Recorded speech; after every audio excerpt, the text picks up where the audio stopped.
Hello, everyone, and welcome to... Where is it? Where? Oh, there you go. Hi. We're not hot, Brian. As soon as I see a picture of myself, everything goes to crap. I'm so sorry. Hi, everyone. Welcome to Twitch for this Monday, August 6th. Today, we don't have any interviews for Dragon Talk scheduled, so we are just going to be doing some very necessary lore you should know segments. Right, Chris? Sure. Necessary. That was the word. Yeah, I guess. Yeah. We got a little bit ahead in interviews, so it's always good to get a little bit ahead in segments as much as we can. This is a balancing act, right? So thank you for everyone who's going to be with us. We won't be able to talk too much directly to the chat, but I want to make sure you guys knew what was happening. Just real quick, this is the only thing we got going on today from the studio on Twitch, but then we have Dice Friends at 4:30 p.m. That's our friends in Victoria, British Columbia, Loading Ready Run, playing their campaign of 5th edition Dungeons & Dragons, which is tons of fun. And then after that, at 7 p.m. Pacific time, is Dark and Dicey with KG Tang dungeon mastering for a motley crew of fun folks there. And then, of course, we got tomorrow. We got Mike Merles doing his Mike Merle's Happy Fun Hour. I think at 1 p.m. Pacific time, he's going to be talking more about playtesting and how Dungeons & Dragons approaches playtesting. At least he was asking about that on Twitter. I'm not sure if that's what he'll end up doing. Mm-hmm. We're doing a vodcast at 2 p.m. Pacific time of Dragon Plus. I think we're going to be doing a Dungeons and Doodles recast. So if you missed the last one, that's a fun thing to check out, where we get a bunch of ideas and give them to the artists, and they doodle them up, usually in a fun way. So check that out. And then at 3:30, I'll do some news and let you know more about what's going on in the world before we got episode 104. That's right. right. Camera action. You got it. What's the title for the episode? Housewarming. Housewarming. Yep. I always love trying to figure out what that means. Yeah. What the episodes mean. Yes.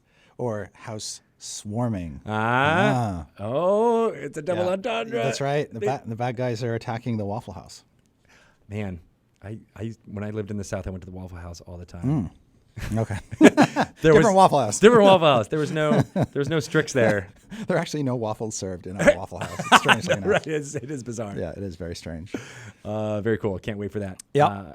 No guests? We have a guest. Who's a guest? So Brooks Donahue is reprising his role as Sister Narai, as Zentarum Agent, who is coming to the rescue. Nice. And she probably has many, many secrets that have yet to be revealed. Probably. Yes. We have a number of great guests coming up throughout the rest of the summer. I'm really, really excited. Me too. Yep. Yeah. I love that format, because you get new blood, new ways. And when you have a campaign based in Waterdeep, as the current season is, it's very easy to bring people in. That's true. Yeah. They're just in the city. You hardly have to contrive anything. That's right. We're seeing the artist at work here. He's like, I don't have to make up anything. They just pop up. Wow. That's cool stuff. All right, great. Well, we're going to record 3, perhaps even 4 Lore You Should Know segments. Kind of 3.5, really. 3.5, yeah. So get ready, strap in for that. Strap in. What's the first one we're going to do? Ceremorphosis. Ceremorphosis, which is just a great word to say. It is. I need to practice it a couple of times. In fact, I think that'll be the title of a future Dice Camera Action episode. Nice. All right, you heard it here first. There might be some Mind Flayer attacks coming soon. Yeah. Yeah. In Waterdeep, sure. Sure, why not? That happens. Yeah. It's connected to the Underdark. Why not? Yeah. All right, then. All right, now we're doing it, Ryan. Is that okay? So ready. Your body is ready. Welcome to another segment of Lore You Should Know. I am Greg Tito, and I'm joined by Mr. Chris Perkins. Hi. How's it going? Great. We are going, as we do in this segment, talk about a little bit of Dungeons & Dragons lore that you can use in your home game, or just for fun nosies, so you know it. Yeah. Today, Mind Flayers are things that are created, and we're going to talk about how that happens with the process of ceremorphosis. Correct. We've done a Lore You Should Know segment on Mind Flayers themselves, kind of a broader overview. And I think we probably mentioned ceremorphosis, but I'm sure we did. We're going to go into more detail on it right now. So what exactly does that mean? Well, the Mind Flayer race do not procreate in your typical fashion. It's not about a mommy and daddy who love each other very much. Exactly. And there's none of that. They're baby Mind Flayer. Exactly. Mind Flayers don't have genders. They're its. And they are created through a process called ceremorphosis. which, if you break that down Latin-wise, basically means a transforming mind. Oh, okay. And the way it works is this. A mind flayer will basically birth a tadpole that will swim around in a brine pool until the mind flayers take the tadpole out of the brine pool and implant it in the brain of a humanoid captive whose brain hasn't been eaten. As you know, mind flayers feed on the brains of humanoids, but they also capture humanoids so that they can plant their tadpoles in these humanoids' brains. And after you've had a tadpole put in your brain, the ceremorphosis process begins, where the tadpole and the brain essentially transform each other. Mm-hmm. Eventually, the tadpole is kind of absorbed, becomes one with the brain, and the creature transforms into a mind flayer. So the tadpole basically facilitates a physical transformation of its host to create a new mind flayer. Interesting. And that is, in essence, what ceremorphosis is.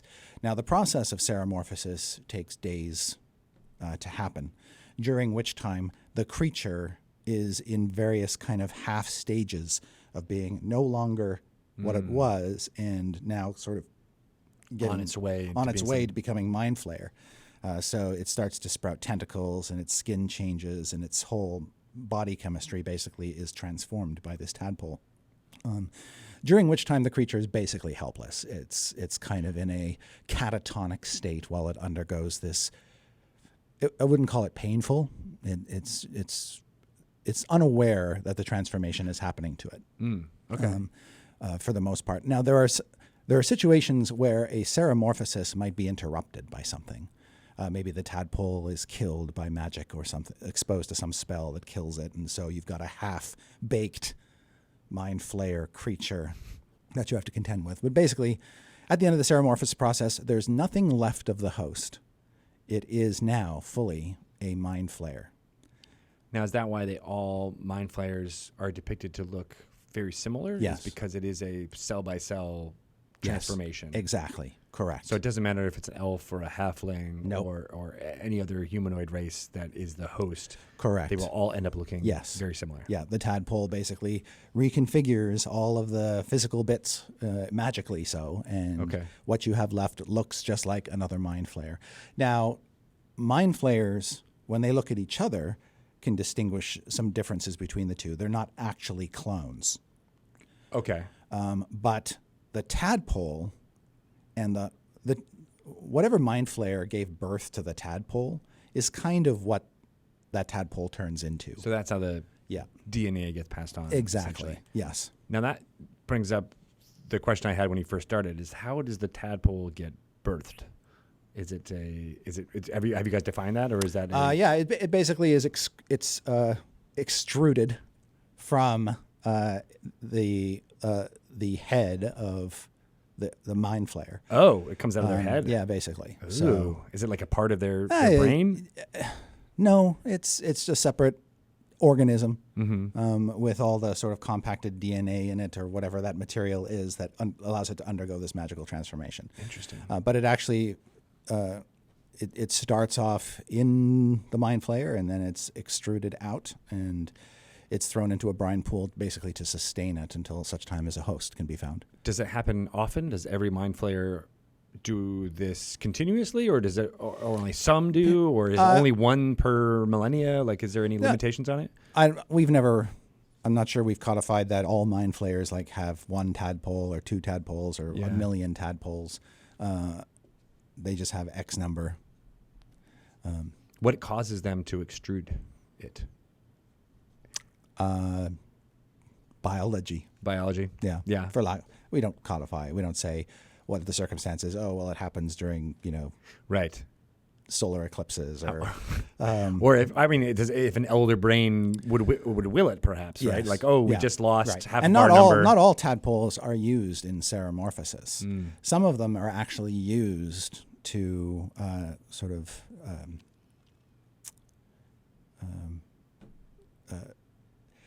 nourish each other.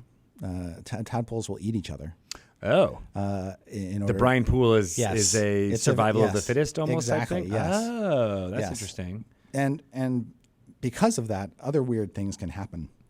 I think it was first introduced in the second edition of Lithiad that if you throw a bunch of tadpoles into a brine pool, they will gradually eat one another until only one survives. And if nothing is done with that tadpole, it will continue to grow and become a horrible creature called a neothylid, which is a gigantic purple worm-sized monstrosity. It's basically an overgrown tadpole with tentacles and other horrible things. It's a really horrible, horrible monster. Thank you, Bruce Cordell. The tip of the hat, sir. Yeah. So would that monster then contend against an elder brain? It would. A neothylid is almost a nearly mindless devourer of everything. It would kill anything that it came into contact with. It's virtually uncontrollable once it gets that big. So that's sort of tadpole action gone horribly, horribly wrong. Right. And tadpoles are kind of the elithid tadpoles are nasty because they got like teeth and they got like a sphincter-like maw that they use to burrow into the heads of the humanoids that they're going to transform by this process called ceremorphosis. Now, it doesn't really. A tadpole isn't terribly discriminating about the brain that it uses as a host. It doesn't care. It's basically just getting into the host so it can turn it into a mind flayer, and that mind flayer will be super smart no matter what it was made out of. So whether the mind flayer used to be an elf or a dwarf or a grimlock or a troglodyte or a bullywug has no bearing on its quality as a mind flayer. Once it fully transforms and the ceremorphosis process is complete, the tadpole's gone. The mind flayer, it now exists and has basically the brain power of its parent. What about the personality or knowledge of the host? Does that all get eradicated? That's a very good question. Normally, in a ceremorphosis process, nothing of the host's personality remains. Everything about the host is completely transformed into a mind flayer. Mm-hmm. And the mind flayer has no recollection of what it was like being an elf or a dwarf. However, occasionally through random chance, causality, magical interference, some sort of wrinkle in the weave, who knows, a mind flayer will retain one or more fragments of its host personality. And often that leads to abomination. This idea of mind flayers who, because they have these impulses that are unnatural for their race, are either identified and excluded, basically thrown out of a colony, or they sort of self-select themselves out of a colony, or they go in weird ways. Like, for instance, a mind flayer that decides to study arcane magic probably happens because of some sort of flawed ceremorphosis. Because mind flayers generally they're psionic creatures. There's no need for them They to have innate magic almost. Right. They don't have to learn spells out of spell books. But once in a while, a mind flayer, maybe made out of the brain of a wizard, will retain some fragment of that wizard's personality and decide to take up scholarly magic. And that mind flayer is ostracized. That is not acceptable behavior in mind flayer society. Is that an Alhoon? Is that what No, that's basically a mind flayer arcanist. Okay. An Alhoon is a mind flayer that has pursued the path to lichdom and has become a lich, an undead spellcaster. So that would be the next evolution. The next step of your deviant mind flayer arcanist. Right. Is now I want to live forever. I'm going to, contact Tenebris or Orcus or whatever, or find some other path to lichdom and exist forever. Again, total outsider action. But that all could have been due to a flaw. Due to in one flaw ceremorphosis. in ceremorphosis, that mind flayer went on this sort of deviant track. Yeah. And there are other possibilities as well. A mind flayer who sort of has a knack or compulsion to play musical instruments. That may be attributed to a flaw in ceremorphosis where the host creature was a bard or somebody else with a musical background. Ooh. And for some reason, that fragment of the personality survived. That's creepy. It is very creepy. Yeah. But it opens up abundant story opportunities. You could even theoretically play a Mind Flayer character if you wanted to, if there was enough sort of vestiges of humanity or whatever in them. Yeah, that's a pretty... The idea of a Mind Flayer who can't be part of Mind Flayer society because they have too much of their host's memory fragments is kind of a fun thing to play with. Yeah. I feel like that's a trope that it would also fantasy make does for really well at. it would also make for a very interesting villain because superficially, Mind Flayers have this uniformity to them. You know, one Mind Flayer is like another Mind Flayer is like another Mind Flayer. Right, they have this hive mentality that they're all exactly, and we've talked serving about the one. that before. Yeah, exactly. So you can have a villainous Mind Flayer who does not fit this sort of outsider who's harboring a grudge or has just got different designs or different intentions because of the flaw in Ceremorphosis that birthed it. Yeah. So that's really fascinating to me. That is interesting. Yeah. And then also, I mean, you know, if you think about what a flaw of Ceremorphosis is, those could have been adventurer caused flaws. Yes. They're very most likely are. You know, if Yes. there was magic that was Yes. cast on the pool, Right. or Yes. you know, their hive was destroyed, but the Yep. tadpole remained somehow. And sometimes, because the process of Ceremorphosis is kind of flexible, it can happen over a period of days. DMs also have the idea or the adventure hook of, you know, a character is captured by Mind Flayers, wakes up with a tadpole in their brain, and knows that they've only got, you know, X number of days before the tadpole basically turns them into a Mind Flayer. Oh my gosh, that's like the Waterdeep equivalent of waking up in a bathtub full of ice. Yes. With your kidney gone. Exactly. That's Yes. precisely it. Now what do you do? Right, exactly. What are you going to do to purge yourself of this thing? Yeah. You know, got to find a cleric and probably cast Greater Restoration. Yeah, which are not always Not always readily available. Yeah. Crazy. So is there any other way that Ceremorphosis could evolve Mind Flayers or change them into ways that, you know, players might encounter? Well, there is occasionally, and this wouldn't necessarily be this isn't a deviant thing, but occasionally Ceremorphosis gives rise to a super Mind Flayer. Oh, really? Yes. A Mind Flayer that stands about 10 feet tall and has 6 instead of 4 tentacles. Oh. And this creature is called an Ulitharid. And they've been previously cast in earlier editions as kind of like Mind Flayer nobles. But basically they're super Mind Flayers. They're uber Mind Flayers. And the other Mind Flayers are hold them in high regard, are deferential toward them. And Ulitharids will often serve an Elder Brain directly. And it is Ulitharids that give birth to Elder Brains. Oh. So this is not a Ceremorphosis transformation. What happens is an Ulitharid decides that it's going to splinter off and create its own colony. Okay. And sometimes it's done as a matter of necessity. Maybe the Elder Brain has just been killed. So the Ulitharid slips away with a bunch of Mind Flayers and starts up a new colony. But more often what happens is there's a clash of ego between the Elder Brain and the super uber Mind Flayer. Right. And so they have a parting of the ways. Elder Brain says, get out of my house.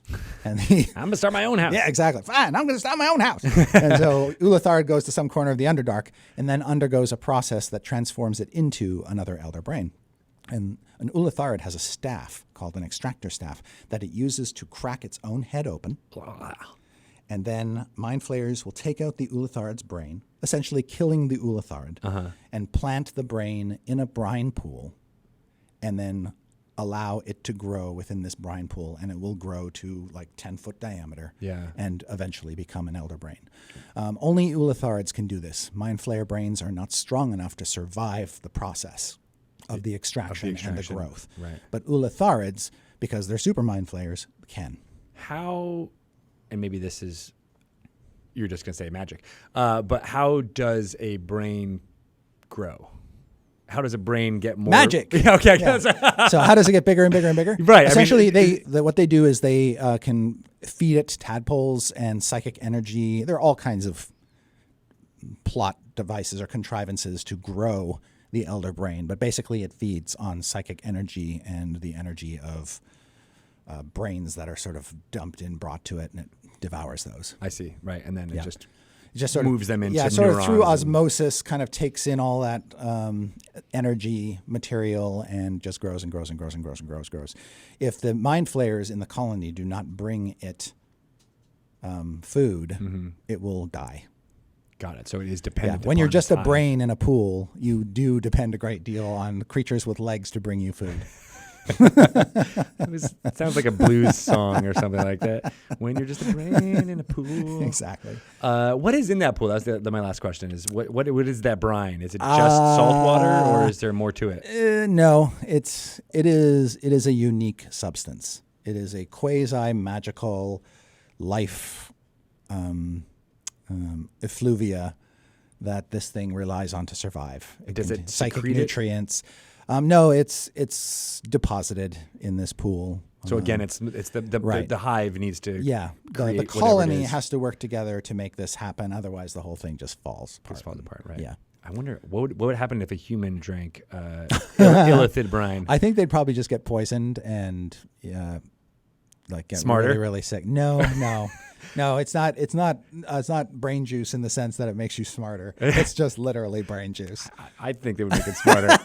I'm totally going to have some brain juice later on. I think that would be kind of a fun if characters are sucking on the brine pool. Maybe they do get a few points of intelligence in the short term. Right. And then in the long term, they turn into mind flayers. But the issue with that, of course, is that why aren't the mind flayers drinking it all? Like, why aren't they sneaking sips of it when the elder brain isn't looking? Because it's just not as tasty as brains to them, I guess. True. Fair. Yeah. Who knows? All right, cool. That seems like a lot on Ceremorphosis, and it's a word I now know, and it is a thing. I hope everyone uses it out there. Yep. How can people get in touch with you, Chris, to ask you more questions about Ceremorphosis? I am on Twitter at ChrisPerkinsDND. Excellent. And I may or may not be a mind flayer. I'm going to go with definitely a mind flayer. Mm-hmm. Yeah, those tentacles coming out of your mouth. Dead giveaway. Yeah. You like to tuck them in, but they're good. All right, well, thanks a lot for listening to That Lore You Should Know. We'll be back with more next week. Or right now, for those of you watching. We're going to